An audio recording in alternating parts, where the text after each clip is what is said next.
बधाई देना चाहता हूं कांति सिंह जी को और हमारे सांसद एसपी सिंह जी को, जिनके कार्यक्रम में मुझे शामिल होने का मौका मिला। आज उनकी बायोग्राफी का विमोचन था। इस बायोग्राफी को जो भी पढ़ेगा उसे प्रेरणा मिलेगी और इस बायोग्राफी में पूरी जर्नी है लाइफ की, पॉजिटिविटी है और किस तरीके से संघर्ष कर करके ग्रामीण क्षेत्र से लेकर के और आज की परिस्थितियों में समाज की तमाम रूढ़िवादी चीजों से लड़ते हुए, संघर्ष करते हुए यहां तक पहुंची हैं। और जो किताब का शीर्षक लिखा है, छूना है आसमान, इसका मतलब यही है कि जीवन भर संघर्ष करते रहना है और संघर्ष में मंजिलें मिलती हैं, वही आसमान है। जब एक मंजिल पे पहुंच जाते हैं फिर दूसरी मंजिल का संघर्ष शुरू होता है। इसीलिए लगातार आसमान को छूने के लिए संघर्ष करते रहना पड़ेगा। यही जीवन का सार है, यही जीवन का रास्ता है। प्रेस कॉन्फ्रेंसेस चल रही हैं दिल्ली में, राष्ट्रीय अध्यक्ष उनके संबोधित कर रहे हैं। देखिए, एक हिंदी में कहावत है, 1 पे 1 11 और दूसरी कहावत है 9 2 11।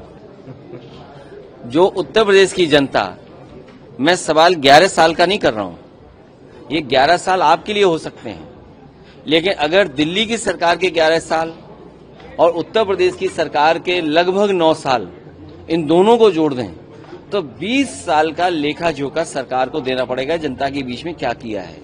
और वो तमाम आंकड़ों पे बहस करनी पड़ेगी कि हम शिक्षा के क्षेत्र में कितना आगे बढ़े हैं, हम बेरोजगारी में कितना पिछड़ गए हैं, हम रोजगार देने में कितना कामयाब हुए हैं, हम जो इन्वेस्टमेंट लाना चाहते थे हम इन्वेस्टमेंट कितना लाए हैं, भारत सरकार और उत्तर प्रदेश सरकार ने मिलकर के। और उत्तर प्रदेश के लोग तो ज्यादा आकलन इसलिए करेंगे क्योंकि देश के प्रधानमंत्री यहां से हैं और जो योजनाएं चल रही हैं उससे नहीं लगता है कि दिल्ली और लखनऊ में कोई तालमेल है। ये बात मैं नहीं कहना चाहता हूं, वो योजनाओं में दिखता है।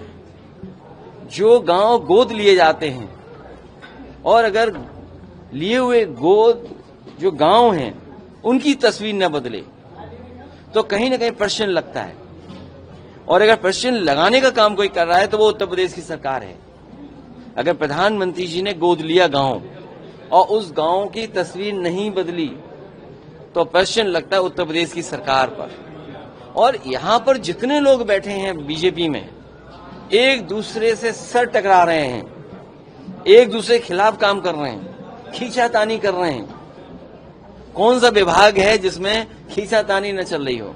और सोचिए 11 साल की यही उपलब्धि होगी कि आईएएस को अंडरग्राउंड होना पड़ रहा है, कमीशन को लेकर के झगड़ा हो रहा है, बंटवारे को लेकर के झगड़ा हो रहा है, आप पानी पीने का नहीं दे पा रहे शुद्ध, गांव में अभी भी कूड़ा गंदगी भरी पड़ी है, आप किसान को फेस नहीं करना चाहते हैं, इसलिए आप एरियल सर्वे कर रहे हैं। फसलों का कोई एरियल सर्वे करता है?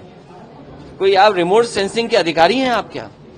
आप प्रदेश के सबसे बड़े मुखिया हैं, आपको किसान के सामने जाना चाहिए, फेस करना चाहिए किसान को। और खेतीबाड़ी कहां पहुंच गई, किसान को क्या लाभ पहुंचा है? तो ये तमाम सवाल हैं जो उपलब्धियां या नाकामी के उस पर आकलन जनता करेगी। मुख्यमंत्री जी आज दिल्ली गए हैं, लोग भी इन खबरों को खबर मत बनाइए। उत्तर प्रदेश में बड़े पैमाने पे बेरोजगारी है, बड़े पैमाने पे महंगाई है, लोगों को न्याय नहीं मिल रहा है। न्याय के कारण मांगते मांगते न्याय के लोगों को सल्फास खाना पड़ रहा है, थाने में जान जा रही है, पुलिस सड़क पे पिट रही है। और पुलिस जब सड़क पे पिट रही है तो पुलिस अन्याय कर रही है लोगों पर, झूठे मुकदमे दर्ज हो रहे हैं। हम तमाम ऐसे राजनीतिक नेताओं के नाम बता सकते हैं जिसमें सरकार के लोग झूठे मुकदमे लगा रहे हैं। सर, यूपी में कार्यवाहक डीजीपी कब मिलेगा उत्तर प्रदेश में? स्थायी सरकार जब होगी तब और 2027 के बाद आपको बहुत स्थायी डीजीपी मिलेंगे।